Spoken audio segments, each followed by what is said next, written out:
Salut, c'est Trado, content de vous retrouver pour la mise à jour de l'indice parisien. Alors sur le plan des fondamentaux, deux choses à retenir aujourd'hui. Tout d'abord, toujours la fermeté du pétrole, car on considère que l'OPEP va parvenir à un accord pour geler la production et soutenir les cours du brut.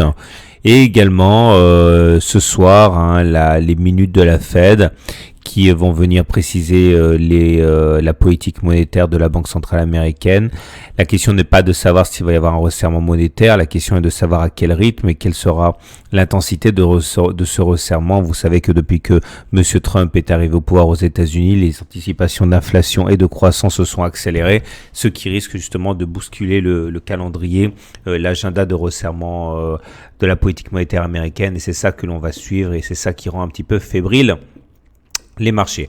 Alors, je disais hier dans ma vidéo d'analyse technique que je considère toujours qu'un ralliement de la ligne 1.35 est quelque chose qui doit être privilégié. La baisse du jour, à mon sens, ne me remet pas véritablement en question le scénario. De là à aller plus haut, je ne sais pas, parce qu'on est toujours soumis à cette vague de Wolf dont je ne cesse de parler depuis maintenant des semaines. Globalement, je vous rappelle que la vague de Wolf a été enclenchée par la création du point 5, ce qui voudrait dire que normalement pourrait tout à fait descendre jusqu'au point 4 ici, 4344, voire même jusqu'au la demi-droite 146.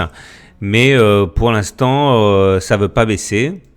Ce qui est intéressant, c'est qu'on est venu tester l'oblique mauve qui a été cassé ici, on a bien rebondi dessus, également sur la Tenkan. Donc ce qui se passe aujourd'hui ne remet pas en cause le ralliement de la demi-droite en noir.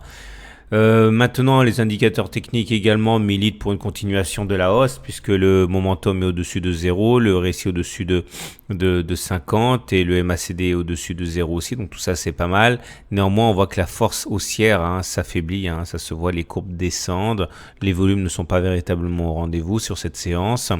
Et à noter que demain, on aura un support ici également, puisque la Greenspan va taper le cours, ce qui va lui servir de support. Enfin, la raison de mon optimisme tout relatif à court terme, c'est parce que je vous rappelle que le super trend a été cassé hier et qu'il est exceptionnel après une cassure de super trend de ne pas aller plus haut. Donc malgré la gesticulation d'aujourd'hui, a priori, il n'y a pas de quoi remettre ça en question. Donc on va attendre gentiment. Ce qui est plus inquiétant, c'est ce qui se passe sur les autres marchés qui font un petit peu mentir l'analyse du CAC. Tout d'abord, regardez sur le DAX. L'oblique qui a été cassé hier à la hausse a été cassé à la baisse aujourd'hui. Ça, c'est quand même assez mauvais signe pour le DAX. Or, on sait que le DAX est un marché directeur, contrairement au CAC.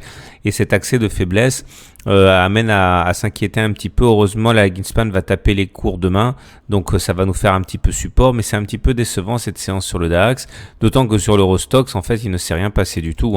On n'a pas du tout cassé le super trend. On n'a pas du tout connu une impulsion haussière telle qu'on a pu la connaître sur le CAC ou sur le DAX. Et ça aussi, quelque part, on se demande si le CAC ne ment pas. En tout cas, un qui ne ment pas, c'est bien le SP500 qui continue. On n'a pas inscrit un plus haut en séance aujourd'hui, mais ça reste quand même au-dessus de la fameuse résistance qui nous a soutenu déjà hier. On se maintient au-dessus des 2194. Et pour le Dow Jones, c'est pareil, mais je l'ai pas mis. Il faut savoir qu'on est simplement au-dessus des plus hauts d'hier. Voilà ce qu'on pouvait dire. C'est globalement toujours positif, avec toujours pour moi la possibilité d'aller plus haut.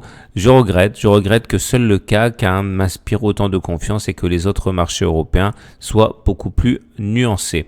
Voilà, je vous donne rendez-vous en clôture des marchés US pour l'objectif de trading de demain.